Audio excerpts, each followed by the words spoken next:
বহু কাহিনীয়ে কৈ যায় মানৱ জীৱনৰ কিছু জীয়া অধ্যায় য'ত লুকাই থাকে বহু বাৰ্তা প্ৰয়োজন মাথো আমাৰ দৃষ্টিকোণৰ।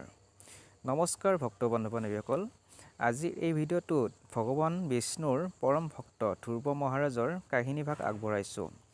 আগলৈ আৰু এনেধৰণৰ পৌৰাণিক কাহিনীসমূহ পাই থাকিবলৈ চেনেলটো ছাবস্ক্ৰাইব কৰি ল'ব। বন্ধু বান্ধৱীসকল, আহক তেন্তে দেৰি নকৰি আজিৰ কাহিনীটো আৰম্ভ কৰোঁ। পুৰণি কালত ৰজা স্বয়ম্ভু মনু আৰু শতৰূপাৰ দুজন পুত্ৰ আছিল, প্ৰিয়পদ আৰু উত্তনপদ। উত্তনপদৰ সুনীতি আৰু সুৰুচি নামৰ দুগৰাকী পত্নী আছিল। ৰজা উত্তনপদৰ সুনীতিৰ পৰা ধ্ৰুৱ আৰু সুৰুচিৰ পৰা উত্তম নামৰ দুজন পুত্ৰ আছিল। যদিও সুনীতি ডাঙৰ ৰাণী আছিল, তথাপিও সুৰুচিৰ প্ৰতি উত্তনপদৰ মৰম বেছি আছিল। এবাৰ সুনীতিৰ পুত্ৰ ধ্ৰুৱই দেউতাকৰ কোলাত বহি খেলি আছিল। তেতিয়া সুৰুচি তাত উপস্থিত হ'ল। উত্তনপদৰ কোলাত ধ্ৰুৱক খেলা দেখি তাইৰ খঙে চুলিৰ আগ পালেগৈ। স্বামীৰ কোলাত সুনীতিৰ পুত্ৰক দেখি তাই সহ্য কৰিব নোৱাৰিলে। তাইৰ হৃদয়ৰ ঈৰ্ষাত জ্বলি উঠিল। তাই শিশু ধ্ৰুৱক কোলাৰ পৰা নমাই টানি আনি নিজৰ পুত্ৰ উত্তমক কোলাত বহুৱাই শিশু ধ্ৰুৱক ক'লে, হে মূৰ্খ, ৰজাৰ কোলাত সেইজনেই বহিব পাৰিব যিয়ে মোৰ গৰ্ভৰ পৰা জন্ম লৈছে। তুমি মোৰ গৰ্ভৰ পৰা জন্ম লোৱা নাই, এতেকে তুমি ৰজাৰ কোলাত বা সিংহাসনত বহিবলৈ কোনো অধিকাৰ নাই। সুৰুচিৰ এই আচৰণত ৫ বছৰীয়া ধ্ৰুৱৰ বহুত খং উঠিল। সি মাক সুনীতিৰ ওচৰলৈ দৌৰি আহি সকলো কথা ক'লে। সুনীতিয়ে ক'লে, বোপা, সুৰুচিৰ প্ৰতি বেছি মৰমৰ বাবেই তোমাৰ দেউতা আমাৰ পৰা আঁতৰি গৈছে। তুমি ভগৱানৰ ওপৰত বিশ্বাস ৰাখা।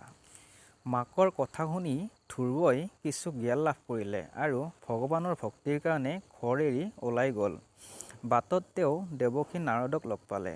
দেৱকীয়ে শিশু ধ্ৰুৱক বহুত বুজালে, কিন্তু ধ্ৰুৱই মান্তি নহ'ল। নাৰদে তেওঁৰ দৃঢ়তা দেখি ধ্ৰুৱৰ মন্ত্ৰৰ জ্ঞান দিলে।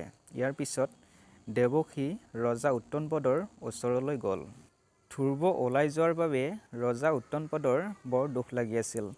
ৰজাই দেৱকী নাৰদক লগ পাই তেওঁক সম্ভাষণ জনালে। দেৱকীয়ে ৰজাক সান্ত্বনা দিলে যে ঈশ্বৰেই তেওঁৰ ল'ৰাৰ ৰক্ষক। ভৱিষ্যতে তেওঁ নিজৰ খ্যাতি সমগ্ৰ পৃথিৱীত বিয়পাই দিব।